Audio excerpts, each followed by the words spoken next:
கமல் கிஷோர், முதல்ல கோபிய வேலையை விட்டு அனுப்பு. நம்ம வீட்டு மேல இவனுக்கு அக்கறையே இல்ல. இல்ல பெரியமா, நீங்க நினைக்கிற மாதிரி ஒண்ணு இல்ல. வாய மூடு. நான் உன்கிட்ட ஏற்கனவே சொன்னேன்ல, ராத்திரி பூரா நீ ஒத்த கால நிக்கணும்னு நான் சொல்லிருக்கேன். ஆனா நீ நல்லா கொரட்டை விட்டு தூங்குன இல்லையா? அப்படிலாம் ஒண்ணு இல்ல பெரியமா. நான் 2 மணி நேரம் ஒத்த கால நின்னுட்டு இருந்தேன் தெரியுமா? அதுக்கப்புறம் நான் எப்ப மயக்கம் போட்டு விழுந்தேன்னு எனக்கே தெரியல பெரியமா. ஒரு நிமிஷம் சித்தி, நீங்க எதுக்காக கோபிய ராத்திரி பூரா ஒத்த கால்ல நிக்க சொன்னீங்க? அப்படி அவன் நிக்கிறதுனால நம்ம வீட்டுக்கு என்ன நல்லது நடக்கும்? நம்ம வீட்டு பொண்ணுக்கு எவ்வளவு பெரிய பிரச்சனை வந்திருக்குன்னு உனக்கு தெரியாதாப்பா? எந்த பொண்ண சொல்றீங்க பெரியமா? நம்ம சஞ்சனமா இங்கெல்ல உட்கார்ந்திருக்காங்க. நான் சஞ்சனாவை பத்தி பேசல, சுஹானாவை பத்தி பேசுறேன். அவங்க மாமியார் வீட்டுல எவ்வளவு பிரச்சனை தெரியுமா? அவங்க எல்லாரும் அங்க சந்தோஷமா இருந்தா தானே நம்மளால இங்க நிம்மதியா இருக்க முடியும். அதனாலதான் சுவாமிஜி கிட்ட கேட்டப்ப அவர் தான் இப்படி சொன்னாரு. இந்த குடும்பத்தை சேர்ந்த யாராவது ஒருத்தர் ராத்திரி பூரா ஒத்த காலே நின்னுகிட்டு இருந்தாங்கன்னா சுஹானாவோட கஷ்டம் விலகி போயிடுமா? சித்தி, எனக்கு உடனடியா அந்த சுவாமிஜியோட அட்ரஸ் வேணும். ஏன்? நான் போய் அவரை சுட்டு தள்ள. இங்க பாருங்க சார், நான் தான் முதல்ல சுடுவேன் அவரை. வாய மூடு. கமல் கிஷோர், சுஹானாவுக்கு இப்போ ஒரு கஷ்டம் வந்திருக்கு. முதல்ல அத பத்தி யோசி. நீங்க சுஹானாவை பத்தி கவலையே படாதீங்க. ஏன்னா அந்த ப்ரொடியூசர் கேஸ வித்ட்ரா பண்ணிட்டாரு. சுஹானா சீரியல்ல பேசின டயலாக்ஸ் எல்லாமே பயங்கரமா ஹிட் ஆயிடுச்சு. and she's become even a bigger star. இங்க பாருங்க, அவளோட ஆர்டிகல் பேப்பர்ல வந்திருக்கு. இங்க பாருங்க.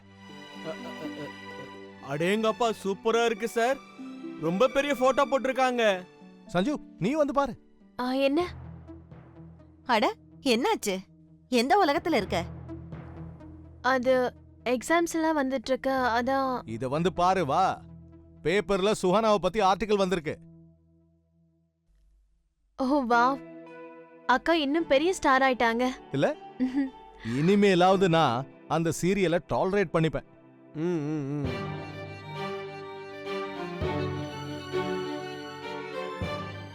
இப்பதான் நிம்மதியா இருக்கு. நேத்து ப்ரொடியூசர் நேரா வந்து மன்னிப்பு கேட்டுட்டாரு. ராணுவோட மனசுக்கு கொஞ்சம் ஆறுதலா இருந்திருக்கும்ல. அது மட்டுமா, ராணுவம் அவங்க ஷூட்டிங் பார்க்க கூப்பிட்டு இருக்காங்க. நீங்க 2 பேரும் இன்னும் ஷூட்டிங்க்கு கிளம்பலையா? கிளம்பிட்டோம்பா. இன்னைக்கு சுஹானா என்கிற கௌரி வித்தியாசமான ஒரு உருவத்துல இருக்க போறா. சுஹானா, இன்னைக்கு நீ உன் மாமியார பிடிச்சி நல்ல வெளுத்து வாங்கிடு. ஏய் ராணி, என்ன பேசுற நீ? நீ சொன்னது சுஹானாவோட உண்மையான மாமியார் காதுல விழுந்துச்சு. மறுபடியும் பெரிய பிரச்சனை ஆயிடும். இந்தர், கண்டபடி உளராத. என்ன போச்சு, ப்ரொடியூசர் போனா தான் இருக்கும். பாத்தியா? ஹலோ சார், நாங்க கிளம்பிட்டோம் சார். வந்துட்டே இருக்கோம் சார். சார், நான் இன்னொரு நாள் கூட்டிட்டு வரேனே, அவங்களால இப்போ வர முடியாது. அத நான் வரல. என்ன, நீங்க கார் அனுப்பி வச்சிட்டீங்களா? என்னப்பா நடக்குதுங்க? ப்ரொடியூசர் அவரோட காரையே அனுப்புறாரா? கண்டிப்பா சார், நான் முயற்சி பண்றேன். Okay sir, bye. எல்லாரும் டிஃபன் சாப்பிட்டீங்களா?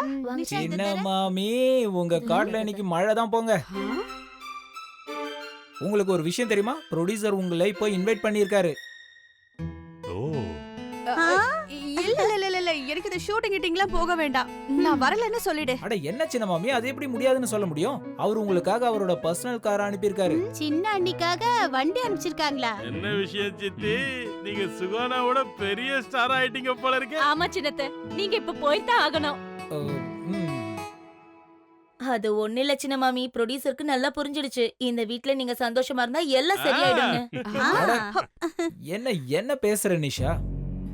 உனக்கு சின்ன மாமி, நீங்க கிளம்பி வாங்கல. இல்ல, எனக்கு அங்க வர விருப்பம் இல்ல. அவ சொல்றது கரெக்ட் தானப்பா. ராணு அங்க வந்து என்ன பண்ண போறா? நீ ஏதாவது சாக்கு சொல்லிடு. ஆமா, ராணு வீட்லயே இருக்கட்டும். இப்பெல்லாம் அவளை நம்ப முடியறது இல்ல. எப்ப பார்த்தாலும் பிரஷர் குக்கர் மாதிரியே சுத்துறா. அங்க போய் விசில் அடிச்சான்னா, அதாவது ஏதாவது கலாட்டா பண்ணிட்டான்னு வச்சுக்க. எனக்கு இப்ப நீங்க என்ன சொல்ல வரீங்க? நான் என்ன எல்லா இடத்துக்கு போய் கலாட்டா பண்ணிட்டு இருக்கேனா? நான் என்ன அப்படிப்பட்டவளா? ஐயோ, என்ன பண்ணீங்க? எப்ப பார்த்தாலும் விளையாட்டாவே பேசிட்டு இருக்கீங்க.